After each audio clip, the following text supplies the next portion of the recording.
पहले बात करते हैं G20 के इन्वेस्टिगेशन कार्ड में प्रेसिडेंट ऑफ भारत लिखने के बाद अब पीएम के ऑफिशियल दौरे पर इंडिया की जगह भारत लिखा गया है।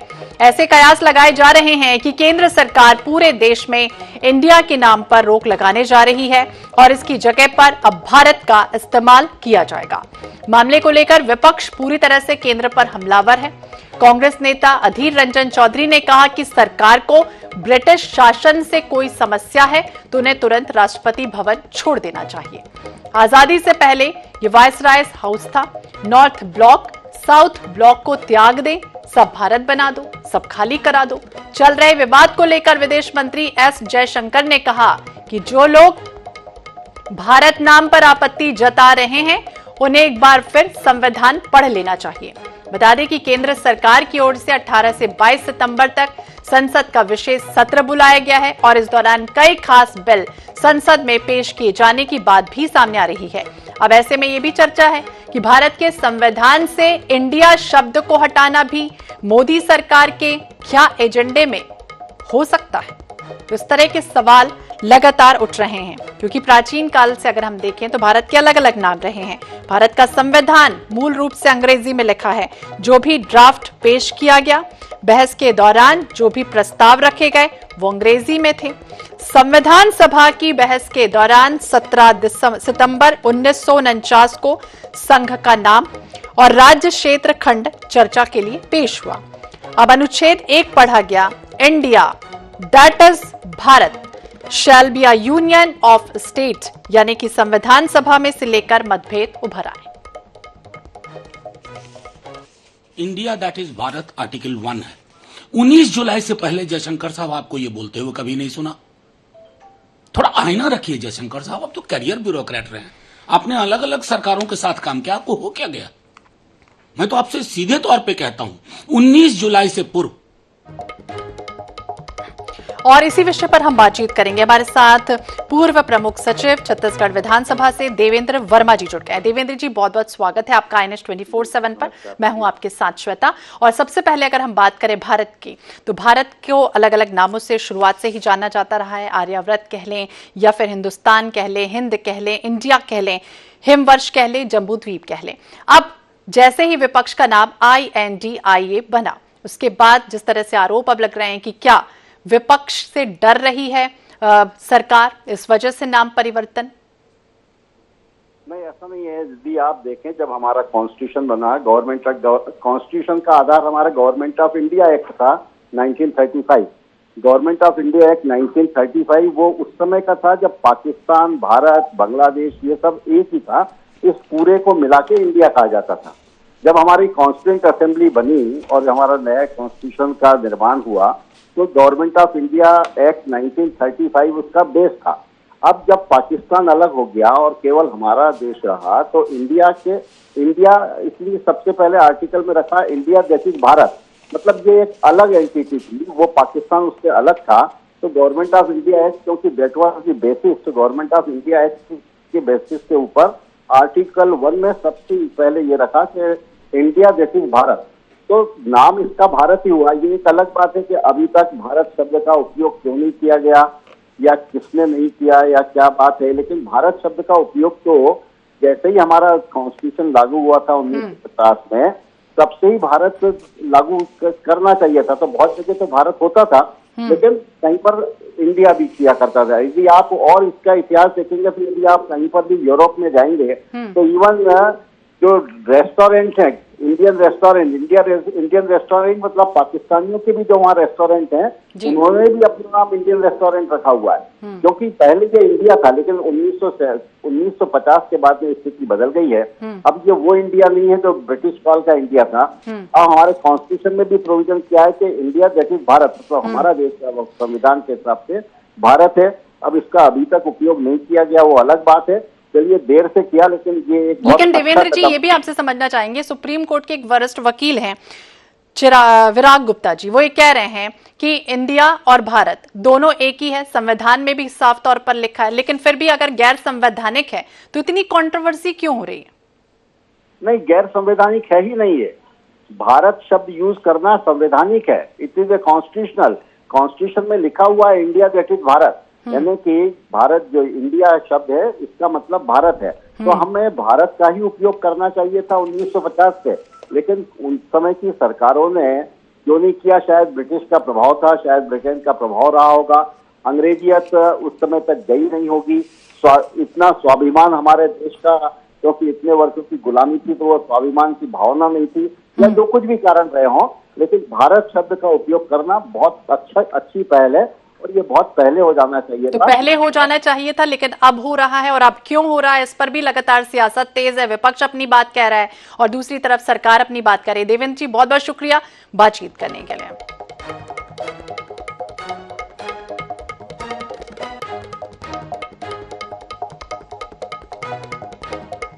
चलिए बात करेंगे मध्य प्रदेश की जन आशीर्वाद पर किसका विघ्न।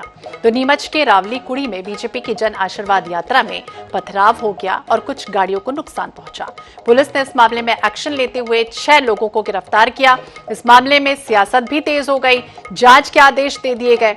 मुख्यमंत्री शिवराज सिंह चौहान ने कहा कि जन आशीर्वाद यात्रा को जो समर्थन मिल रहा है उसको देखकर कांग्रेस बौखला गई। ये भी कहा कि कांग्रेस जो हथकंडे अपना रही है उससे उन्हें सफलता नहीं मिलेगी।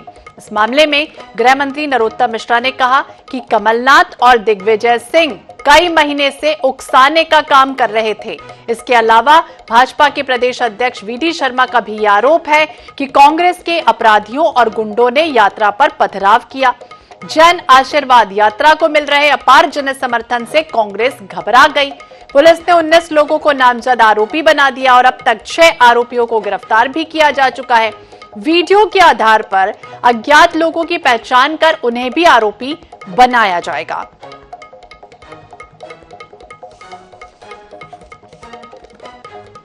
और इसी विषय पर हम बातचीत करेंगे। हमारे साथ मनासा के विधायक माधव मारू जी जुड़ गए हैं। बहुत बहुत स्वागत है माधव जी आपका INS 24/7 पर। और जिस तरह पर हम सियासत पर तो चर्चा करेंगे, जो भी कुछ हुआ नीमच में जन आशीर्वाद यात्रा के दौरान पथराव हुआ, गाड़ियों के कांच तोड़ दिए गए, सियासत तेज है, लेकिन सबसे पहले आपसे समझना चाहेंगे कि आखिरकार हुआ क्या था वहां पर। कल जन आशीर्वाद यात्रा मनासा तहसील में थी, विधानसभा क्षेत्र में, और वहां से पूरा कार्यक्रम दिन भर के बहुत अच्छे होकर जब वहां पहुंचे हम चैनपुरिया ब्लॉक रावली कुई गांव में, वहां पे लगभग 3 जगह हमारा स्वागत हुआ। और जब लगभग 500 मीटर आगे बढ़े हम लोग, तो वहां पर गाय से पूरा रास्ता ब्लॉक कर दिया गया था और अंधेरे से अचानक 101 लोग हथियार लेकर, लट्ठे उनके हाथ में थी, पत्थर थे उनके हाथ में, और उनने पथराव शुरू किया। उनमें से अधिकांश लोगों को हम व्यक्तिगत रूप से इसलिए जानते हैं कि हम लोग रोज आते जाते हैं, रोज दौरे करते हैं, रोज मिलते हैं लोगों से। तो वो कांग्रेसी लोग थे, आइडेंटिफाइड कांग्रेसी थे। वहां का सरपंच खेमराज, उसका लड़का दयाल, और ये सब कट्टर कांग्रेसी लोग, वहां उन्होंने घेराव करके और पथराव कर दिया। अचानक उस पथराव से हम लोग भी बड़े हतप्रभ थे, क्योंकि अगर उनको कोई बातचीत करनी थी किसी विषय को लेकर, जिस विषय की वो बात करते हैं चीता प्रोजेक्ट को लेकर, वो सेंट्रल गवर्नमेंट का प्रोजेक्ट है, वन विभाग की जमीन है, और वन विभाग ने वहां अपनी बॉर्डर बना रखी है, बाउंड्री बना रखी है, उस बाउंड्री पे ही वो अपनी फेंसिंग कर रहे हैं। जी, लेकिन माधव जी ये आपसे समझना चाहेंगे, जिस तरह से आप भी जानते हैं कि नीमच वो इलाका जहां पर दूध का उत्पादन सबसे ज्यादा होता है। अब लेकिन ग्रामीणों को का ये कहना है, उनकी ये समस्या है कि अगर चीता प्रोजेक्ट आ जाएगा, चूंकि आपने भी कहा चीता प्रोजेक्ट आ जाएगा, तो उनके जो मवेशी हैं वहां चरने जाते हैं, उनको परेशानियां हो जाएंगी। इस वजह से वो पथराव कर रहे थे, इस वजह से प्रदर्शन कर रहे थे, चक्का जाम कर रहे थे। बिल्कुल सही कह रहे हैं आप। चीता प्रोजेक्ट आने से उनकी किसी जमीन पे कोई अतिक्रमण नहीं हुआ है, वहाँ किसी का भी कब्जा नहीं है, वहाँ वन विभाग की बॉर्डर बनी हुई है। ये अपने जानवर उन जंगलों में चराते हैं, उससे उनने दो नुकसान किए इन जंगलों को कि वहाँ पौधे चलने नहीं देते। तो माधव जी आपको लगता नहीं कि अब जब जिस तरह से परेशानियां बढ़ रही हैं, ग्रामीणों को हो सकता है भड़काया गया हो, अब कोशिश ये होनी चाहिए कि उन्हें समझाया जाए कि इस तरह से उनकी तकलीफें बढ़ेंगी नहीं, कम हो जाएंगी, बल्कि सब वहाँ बैठ के सब चीजें हो चुकी थी, इसकी बैठकें हो चुकी थी, उसमें सांसद जी थे, कलेक्टर थे, DFO थे, CCF थे, सब लोगों ने मिलके बैठकें करके और सारी चीजें सॉर्ट आउट कर ली थी। लेकिन ये न्यूसेंस क्रिएट करने का काम कांग्रेस ने किया। वहाँ जो सामान्य नागरिक है वो संतुष्ट है, उनने तो स्वागत किया, वहाँ पे 3 पॉइंट बना के स्वागत किया उन्हें। लेकिन कुछ कांग्रेसियों ने ये इस तरह की हरकत की कि शुद्ध रूप से कांग्रेस असल में ठीक है, तो बिल्कुल जो भी कुछ हुआ अब देखना होगा आगे क्या कुछ होता है। बहुत बहुत शुक्रिया माधव जी बातचीत करने के लिए। मनीष बागड़ी हमारे साथ हमारे सहयोगी इसी विषय पर जुड़ गए हैं। मनीष, क्या जानकारी मिल रही है? क्योंकि विधायक तो ये कह रहे हैं कि पहले से शॉर्ट आउट कर लिया गया था पूरा मैटर, लेकिन उसके बाद भी जो वहां पर पहुंचे थे वो सब कांग्रेसी के कार्यकर्ता थे और उन्होंने इस तरह से पथराव किया, हंगामा क्रिएट किया। जी हाँ, बताना चाहूंगा कि जिस तरह से पूरा मामला सामने आया है, इसका विरोध आज से नहीं, करीब 2 से 3 महीने पहले से विरोध चल रहा है और एक समय विधायक मनासा विधायक भी इन ग्रामीणों के साथ खड़े हुए थे। और जब ये पता चला कि टीका प्रोजेक्ट के लिए विरोध किया जा रहा है और केंद्र का ये पूरा प्रोजेक्ट, तो कितने गिरफ्तार हो चुके हैं? कितने गिरफ्तार हो चुके हैं? क्या पूछताछ में खुलासा हुआ? क्या कुछ कह रहे हैं? वो कौन लोग थे? जी हाँ, इस पूरे मामले में अभी तक करीब 30 से ज्यादा ग्रामीणों को कांग्रेसी नेता सहित एक बीजेपी नेता का भी गिरफ्तारी की बात सामने आ रही है। इसमें से करीब अभी 5 लोगों की गिरफ्तारी हुई है, करीब 15 लोगों को पुलिस ने हिरासत में लेकर उनसे पूछताछ कर रही है। और कल रात को डीआईजी साहब और एसपी भी इस घटना की मुआयना करने के लिए मौके पर पहुंचे थे और उन्होंने भी वहां पे चर्चा की है, ग्रामीणों से बातचीत भी की थी। और तो सत्यता है क्या वाकई में कांग्रेस के कार्यकर्ता थे? जी हाँ, बात कहीं ना कहीं ग्रामीणों के द्वारा लंबे समय से इसका विरोध चल रहा है। 5 दिन पूर्व भी कलेक्टर से कुछ ग्रामीण आके मिले थे और उन्होंने ज्ञापन भी सौंपा था और उन्होंने कहा था कि हमारी दुधारू गाय है जो दूध देती है, वो गाय वहाँ चरती है, ये प्रोजेक्ट इससे कुछ दूरी पर बनाया जाए, इससे हमारे गाय और हमारे पेट पर बात आ जाएगी, हम भूखे मर जाएंगे। तो बिल्कुल मनीष, अब देखना होगा ग्रामीणों को। हालांकि विधायक तो कह रहे हैं कि हमने समझाया है, लेकिन उसके बाद भी इस तरह की सियासत हो रही है और ये जो आरोप लग रहे हैं कि वो कांग्रेस के कार्यकर्ता थे जो पथराव कर रहे थे। फिलहाल जांच का विषय। बहुत बहुत शुक्रिया तमाम जानकारी के लिए।